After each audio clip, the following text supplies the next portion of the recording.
Okay, isang magandang araw sa inyo lahat. Ito, meron tayong tanggap ngayon ng isang TCL 32 inches. So, plug in natin para malaman natin ang problema. Okay, nung pinalagin natin, wala siyang standby, no? Indicator light. Usually, ang indicator light dito kulay puti, standby. So, wala siya, no? Okay, medyo madumi yung screen. Ito nga palang TV na to, unplug ko muna, ay galing sa sa isang teacher, dinala rito sa bahay. Gamit to sa school malapit sa amin. Issue sa kanila. So ito, samahan niyo ako, check natin yung problema nito. Okay, balik tayo. Balik itong kanyang model. TCL LED 32 S6000. So ayan, meron siyang issue ng government, no, para sa mga teacher. Yan, para may magamit sila. So bali ito nabuksan ko yung back cover na to.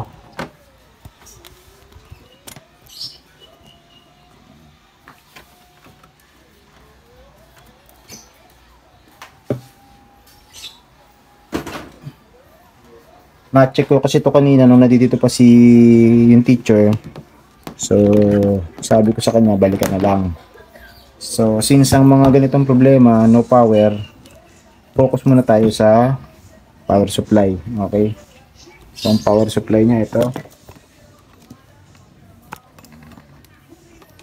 So gamit itong ating tester, lagay natin sa resistance. Ayan, yung buzzing mode. Check tayo ng mga shorted. Bago pala muna yon, check. Okay, check muna tayo ng check tayo ng fuse kung good ang fuse. Okay ang fuse. Check tayo ng rectifier diodes kung may shorted. Okay, wala. Check tayo ng filter cap. Okay, good naman. Check tayo dito sa may diodes nya. Okay naman. Usually sa mga ganito kasi, mga diodes mo nang unang check natin. Ayun, meron. Narinig nyo? May shorted tayo dito. Okay, meron siyang resistance na talagang shorted point. So subukan natin alisin itong mga connector papuntang mainboard, no? Tingnan natin kung shorted pa rin. Okay, shorted pa rin. Check natin yung nag-iisa rito na diode. Okay, wala. So, pupull out natin yan. Check natin yung diodes na yan kung siya lang ang may problema. Check din natin yung MOSFET nya kung okay pa. So, mga ganito, mga fast recovery diodes to. So, ang gagawin ko dyan, ikat muna natin para double check. Madali na naman ikabit. Ihang natin. Tapos, tayo ng sapin. Hanap tayo ng sapin. So, ayan na, nakita nyo, nakahang yung diode sa ayan. Check natin kung shorted pa rin.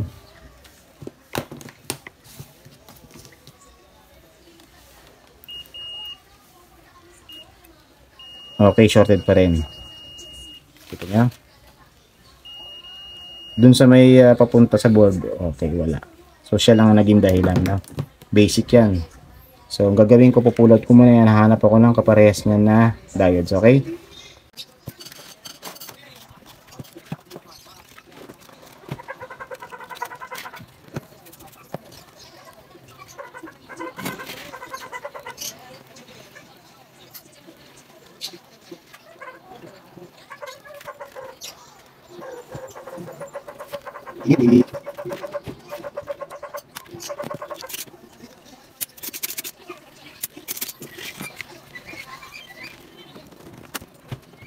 Ang value nito, ang kanyang parts code ay HBR5200.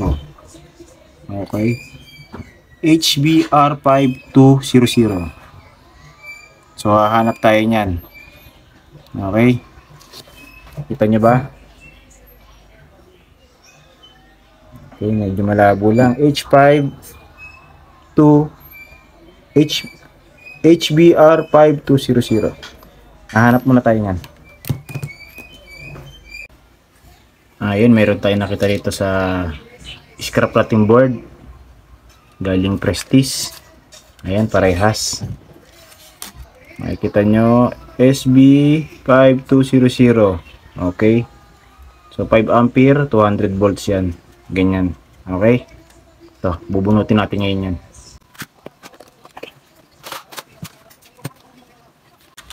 So ito, bali ikat na lang natin to para mas madali.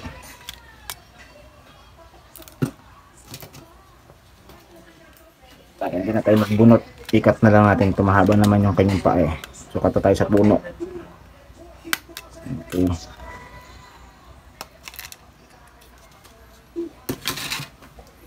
Ayan. Ewan ko kung nababasa nyo. SB5200.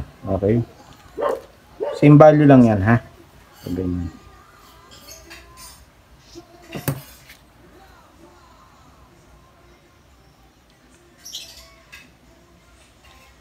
So papantayin ko lang yung paa para pasok na pasok.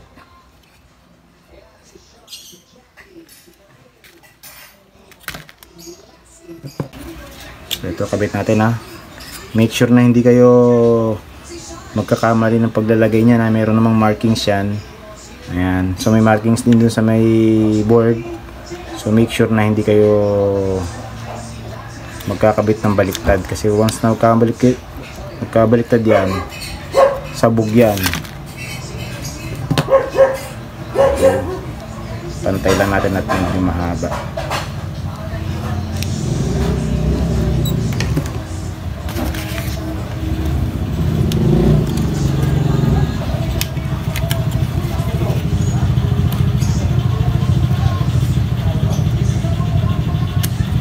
Okay, ayan, nakabit na natin. So hihinangin na lang natin yan.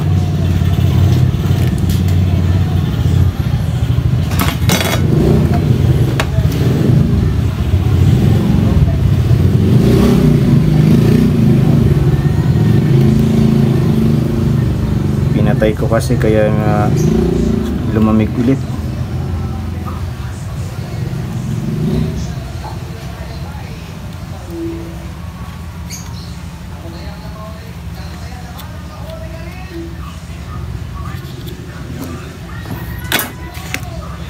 Okay, ayan. Cut natin yung sobra para hindi dumikit sa mismong chassis. So, yan. Nakakabit na natin, no? Check natin kung shorted pa din.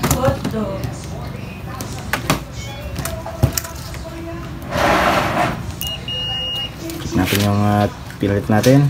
Okay, wala na, no? Okay, wala na. Check tayo ng MOSFET.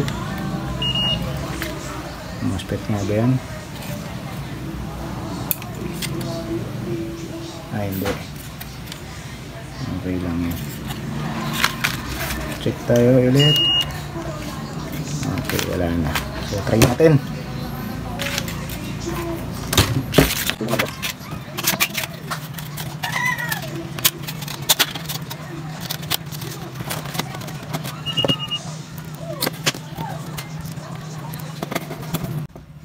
Dalawa lang muna kabit natin tornilyo.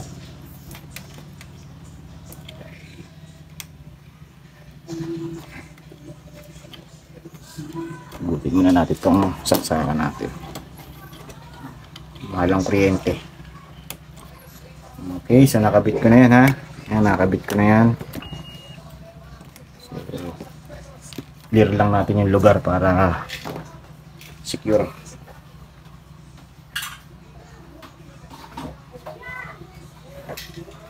Okay, clear ang lugar. Lagyan natin itong kanyang power cable. Okay. Ito yung power cable. Tapos kabit natin itong kanyang yan, kanyang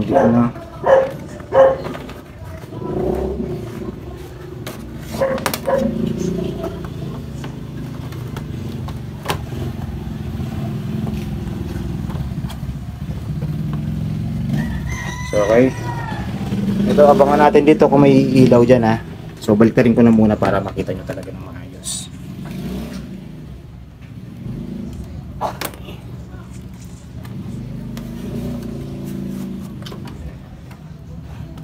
Yan.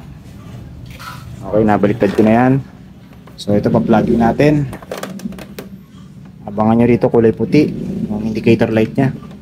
Pa-plug-in ko. Okay, ayun, nakita nyo guys, umilaw no. Umilaw na, may standby na siya. So power on natin. Power on yan sa gitna. Yan, pipindutin ko ha. Yan. Ayun, lumabas na ang TCL. Pang basic lang to guys ha. Power supply repair.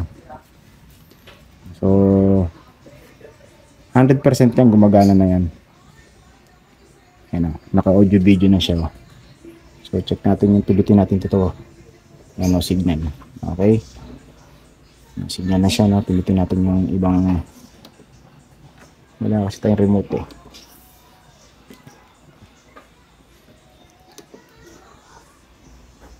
Pero okay na yan, ano? May power na siya, may signal. Ayun, volume. Volume pala yan. Ayan, volume. Volume down. Sabi mataas. So ang gagawin ko muna ngayon, lilinisin ko muna yan, tapos lilinisin ko rin yung likod ng back cover kasi puro alikabok. Tapos magka final test tayo. Okay, hahanap muna rin ako ng remote nito kahit universal. Okay, yan o. Since sa school ginagamit, may alikabok. Dami alikabok, so lilinisin muna natin yan. Grabe alikabok niya. Okay. Yan. Meron pang itlog ng ipis.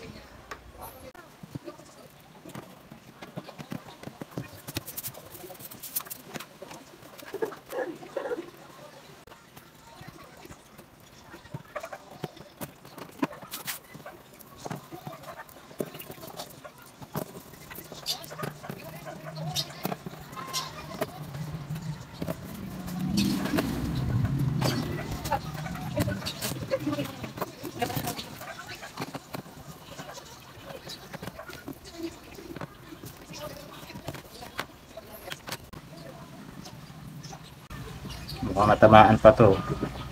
Magasgasan yung screen.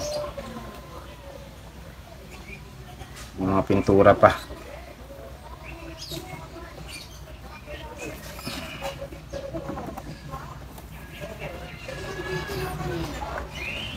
Pot, pahingin nga na dyan pot.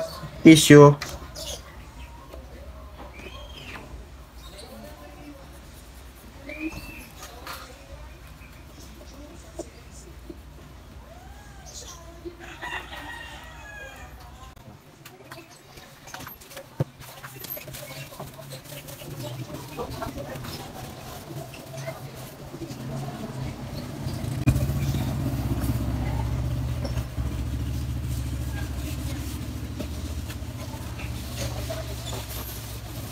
Nagmukhang bago na. Ganyan lang ang paglilinis ng screen.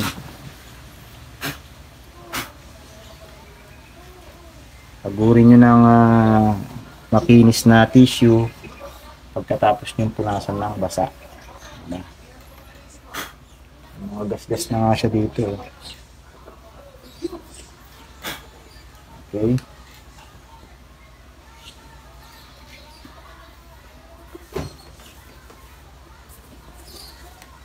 Tapos punasan na rin natin yung likod.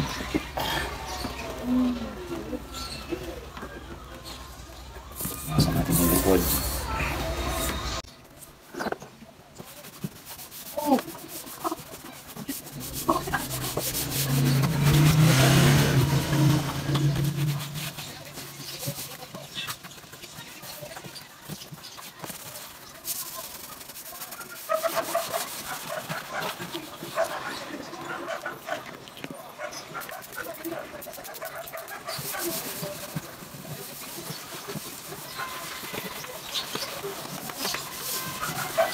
Tigas na.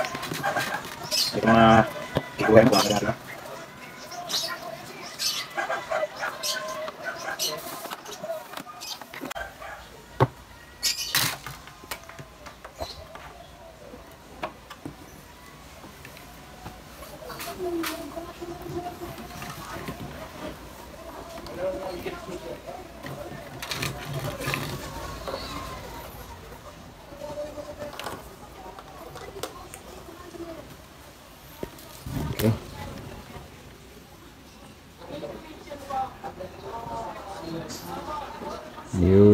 May gas-gas lang siya, oh.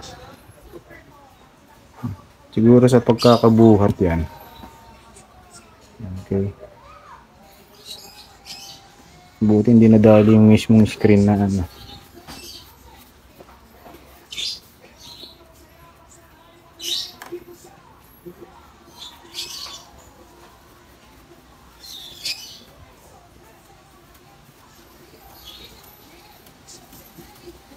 So, balikan ko kayo. Magka-final test tayo. Hahanap lang ako ng remote. Bali, ito. Naset ko na dito sa may sa unit na to. So, hindi ko na pinakita. Gawa na lang natin sa susunod ng ibang video yan kung paano